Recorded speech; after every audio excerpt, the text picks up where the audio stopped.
Hello everyone, myself is Dr. Pinkesh Uttaria, working as an assistant professor at Department of Chemistry, Bhavans College, Dakur.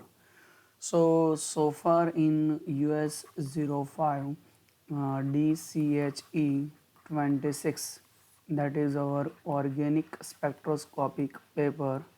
In organospectroscopy paper, we have completed UV spectroscopy theory and its example.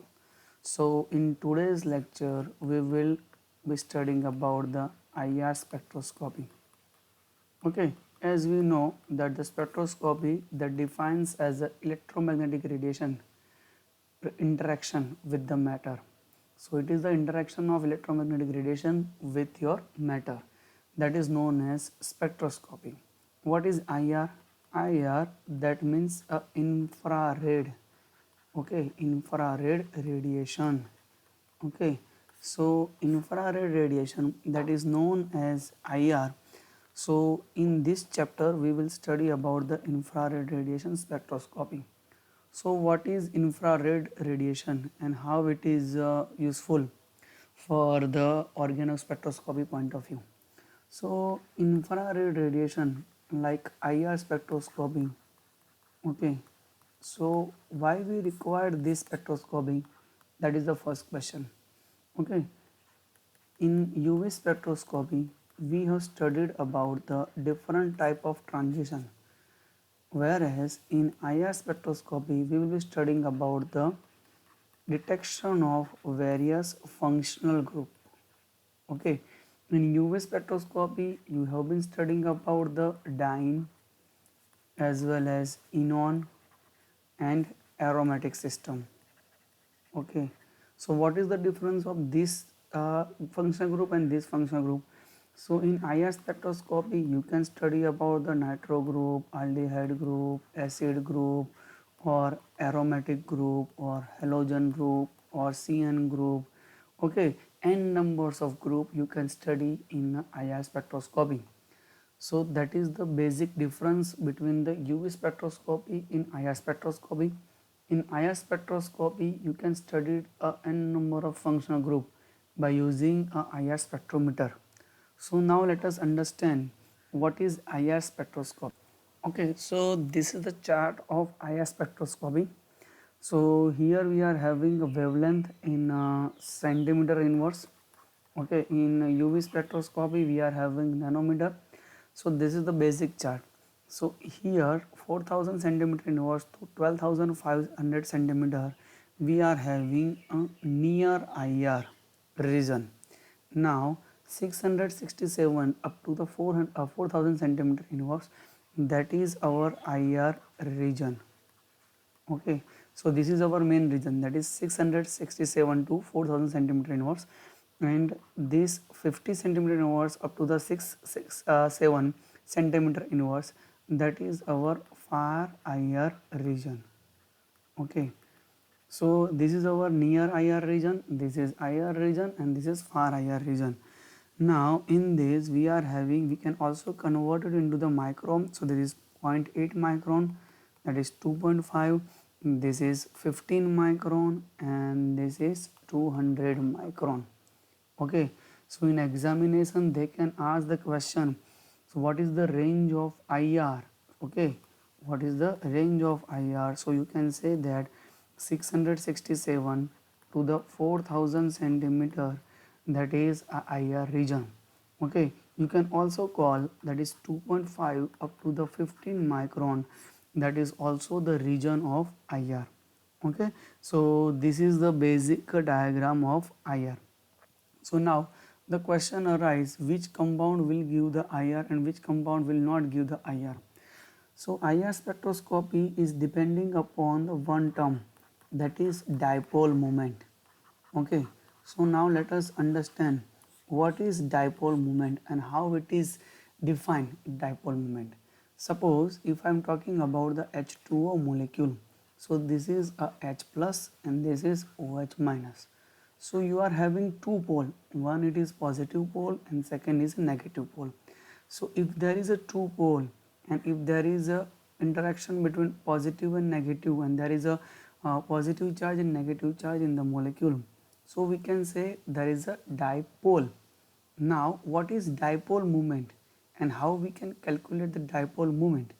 Suppose when I am having CO2 molecule, let's say this is CO2 molecule, and if suppose if I am having a CH4 molecule, okay, this is a CH4 molecule.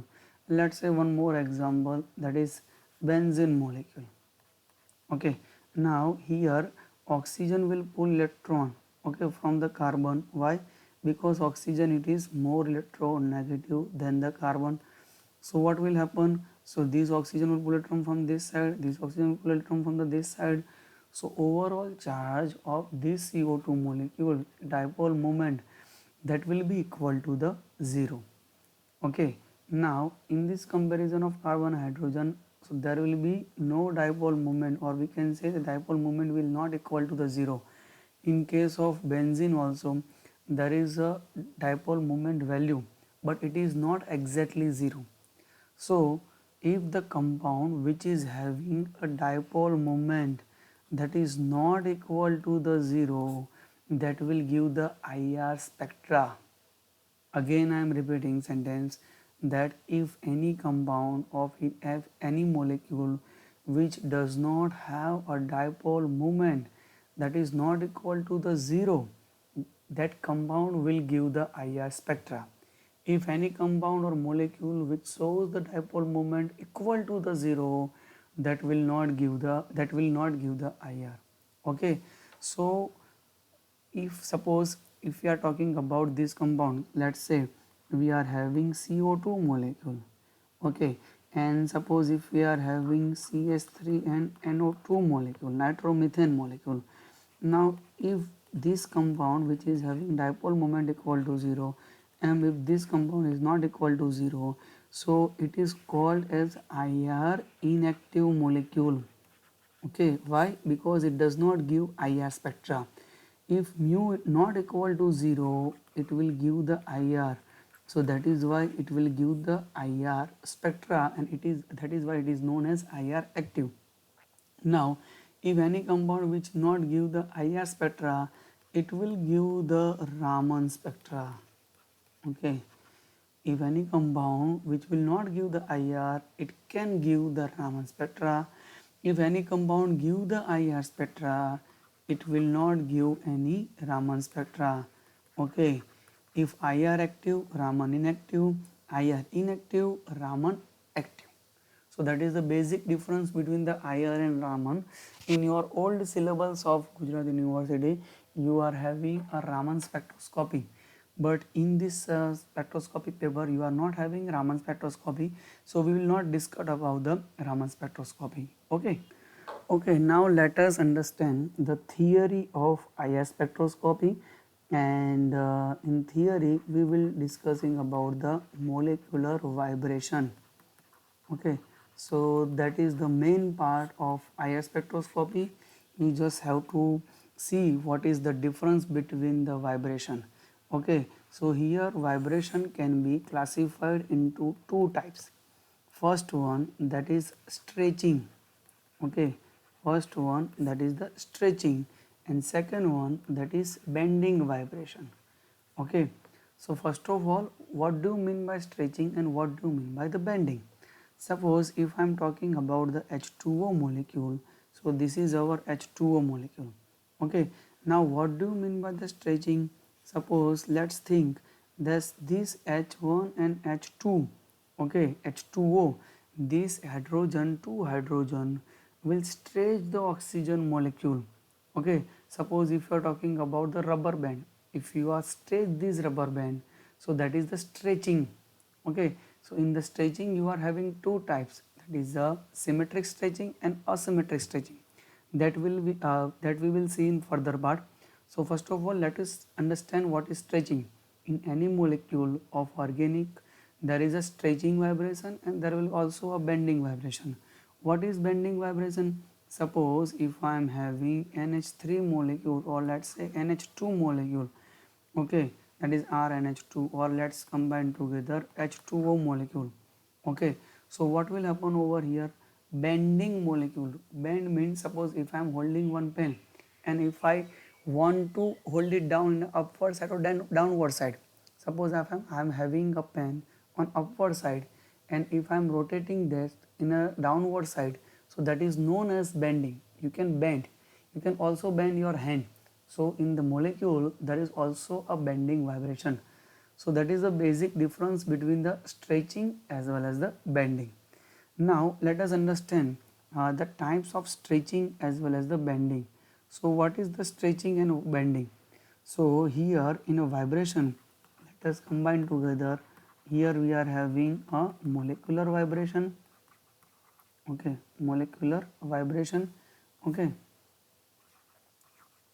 Now this molecular vibration can be classified into two types. First one, that is stretching, that we have already studied, and second one, that is bending. Now in stretching we are having two types. First one, that is symmetric stretching, and second one, that is asymmetric stretching.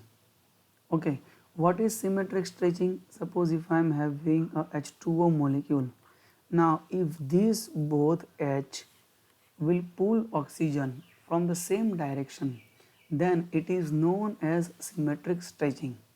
Suppose if these two hydrogen, suppose if one hydrogen, if stretch the molecule from the upward side and another one that is downward side. This is upward side, this is downward side. So that is known as asymmetric. In symmetric, the stretching frequency both are in a similar direction. Here the stretching, asymmetric stretching, both are having a different side. So that is known as asymmetric stretching. Okay, so now let us understand what is bending. Now bending can be classified into four categories. Now let us understand the bending frequency, okay, or bending vibration. So bending can be classified into four categories. Okay, first one, that is scissoring. Okay, what is scissoring? Scissoring means a scissor. Suppose if you are having a scissor, okay, scissor, then if you are holding like scissor and if you are up and downward side, okay, so this scissoring molecule, what will happen over here? In scissoring, both the molecule can come and go at the same time. Suppose if I am writing this as a scissoring point of view, what will happen? If these H1 and H2 both are close together and then after both are away from each other. So this is known as scissoring. Suppose if you are holding the scissor from this side, both hydrogen can come together at the same time and both the hydrogen will go away from the similar direction. So that is known as scissoring vibration. Second one, that is rocking. Rock, okay, you know about the rock. Okay, so what is rock? So in rock we are having suppose if you are having H2O molecule, we are talking about the H2O molecule.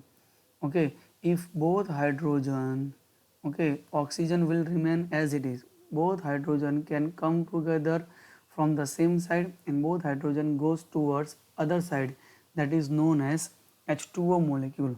So suppose if you are having hydrogen over here and hydrogen over here, both are joined together at the same time and both are goes outside at the similar time, that means known as rocking.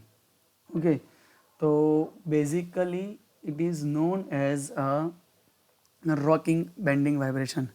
Okay, now wagging. Wag means, suppose if you are talking about wag, okay, what is wag? So you can call as suppose if you are having a dog tail, okay, the dog tail will be wag from the one side to the other side, but the oxygen or whatever the bond will remain as it is. Suppose if you are having hydrogen over here, okay, so both are joined together with the upside and downside. Okay, so this hydrogen, that is downside, and if I am writing over here, that is upside. Both can join together from the upside and both can join together with the downward side. So this is known as wagging. And last one, that is twisting. Okay, what is twisting? So twisting can be defined as, suppose if we are having hydrogen over here and hydrogen over here. Okay, so what will happen? Let's say H1 and H2. Suppose when it goes under the twisting molecule, what will happen? This H2 will come over here, okay, and this H1 will come over here. So that is known as twisting. So this is the main difference between the scissoring effect, rocking vibration, bending vibration, wagging vibration, and twisting vibration. Here you have to remember that in bending vibration, the more energy is required to stretch a spring than that required to the bend it. What does it mean? It means that bending vibration requires a less energy, whereas for stretching vibration you require a more energy. That is why in this type of vibration the position of the atoms change with respect to the original bond axis. Okay, so the position of this atom will be changed with respect to the original bond axis, whereas as compared to the stretching vibration, okay, in stretching what will happen, you can increase or decrease the atom, okay, but the atom in the bond axis will remain as it is. So that is the main difference between the stretching vibration as well as the bending vibration. Okay, so this is the main difference between the stretching and bending. Okay, you can imagine yourself. Stretching means you are pulling your spring with your two hands. What is bending? Suppose if you are holding one pen from the upside, okay, now hold your pen from the downward side. Okay, so if you are bend your hand or if you are bend your pen, that is bending. So for the stretching, the distance between the two atoms, let's say suppose this is our A molecule, this is our B molecule. So this is our spring. Suppose if you are stretching the molecules, so two atoms increase or decrease, but the atoms remain same in the bond axis. This A and B can pull like this one, okay, but these two atoms remain in the similar axis, okay, in the similar bond axis. So this is known as a stretching. What is bending or what is bending? The position of the atoms change with respect to the original bond axis. So the atom distance or position will be changed. Suppose when we are talking about the oxygen, suppose if we are having, let's say, H2O molecule, H1 and H2, okay, when we are talking about the scissoring effect, both are joined together, okay, both can come together like this and both can far away from each other. So this is close enough and this is far enough. Here the position of hydrogen is changing with respect to the original bond axis.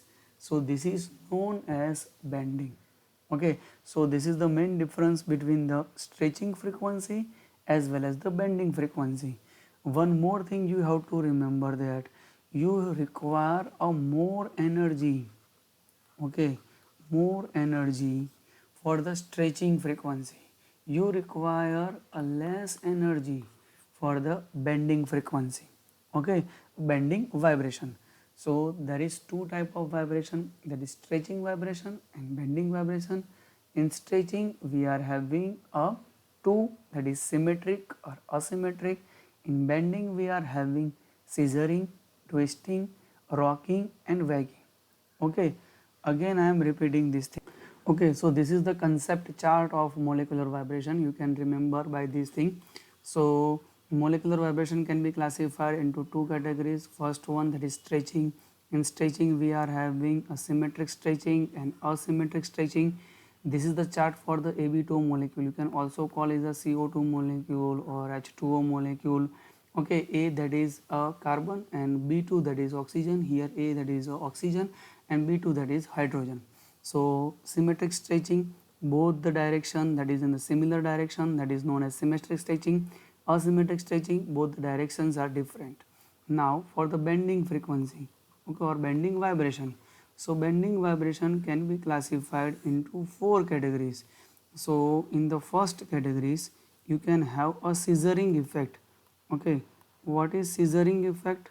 Okay, now this scissoring effect, suppose if you are having AB2 molecule, let's say here AB2 molecule, okay, both can join together in the similar direction, so I can put over here positive, that is negative. Okay, so here I can put over here for the better understanding BB, so both are joined together. So for the scissoring, both the B molecule can have a similar direction from the upside. They can also go from the downward side. So here I am putting over a positive side for the upside, okay, above the plane, and the minus sign for the below the plane. Okay, so you can easily understand for the stereochemistry point of view. Here we are having a rocking effect. What is rocking effect? So rocking effect, suppose if we are having AB2 molecule, okay, so this is our AB2 molecule, so both can join together like this, okay, right hand side, or both can join together a left hand side. So this is a rocking effect. Okay, what is a wagging? Okay, I have already told you what is wagging. Okay, so here that is, suppose if we are having AB2 molecule, okay, so in the both wagging, two atoms move up and down from the plane with respect to the central metal atom. So both the molecule can have a up and down position, so they can go from the up, okay, this is upward side, and both can go from the downward side, but the central atom remain as it is. Okay, so that is the difference between the rocking and wagging. What is twisting? Suppose if we are having this type of molecule, okay, suppose if we are having a B from the front side, okay, so at that time another B that will have a backhand side. If this B, this is on the below the plane, so that time this B that will be having a upward side. Okay, this is above the plane, this is the below the plane. If this is the below the plane, this will be the above the plane. So that is the main difference between the vibration. Okay, so this is all we can say, the type of what we can say, here we are having a molecular vibration. So now as UV spectroscopy, that is depend on the Lambert's-Beer's law, whereas IR spectroscopy, it is depending upon the Hooke's law. Okay, so this is known as Hooke's law. Now how we can define the Hooke's law? The Hooke's law can be defined as V is equal to 1 upon 2 pi c under root, that is f into m1 plus m2 divided by m1 into m2. Okay, so that is all we can say about the f, that is m1 plus m2 divided by m1 into m2. What is m1 and what is m2? Suppose if we are talking about the H2O molecule, the mass of hydrogen, that will be the m1, mass of oxygen, that will be your m2. So here we are having mass, okay, mass of one atom, okay. Now mass of second atom, so that is m1 and m2. What is f? F, that is known as force constant, okay, f, that is known as force constant, and c, that is the velocity of light, and pi, that is the constant. Okay, so here that is the difference between the V is equal to 1 upon 2 pi c under root f into m1 plus m2 divided by m1 in m2. Okay, you can generalize this formula by this also, that is 1 upon 2 pi c under root k divided by mu. Okay, what is mu? So mu you can define as f into m1 plus m2 divided by m1 into m2. So that is Hooke's law. Now when you calculate this all this thing, you can have the region, that is 667 up to the 4000 centimeter inverse. So that is the IR region. Okay, so by that way you can also calculate this thing. So this is the Hooke's law, and every IR spectroscopy molecule will following this law, that is Hooke's law. Okay, so in the next lecture we will see the example of Hooke's law and one more, that is the fundamental vibration. What is the difference between the fundamental vibration and the selection rule for the IR spectroscopy? Okay, I hope you like this video. Thank you for watching it.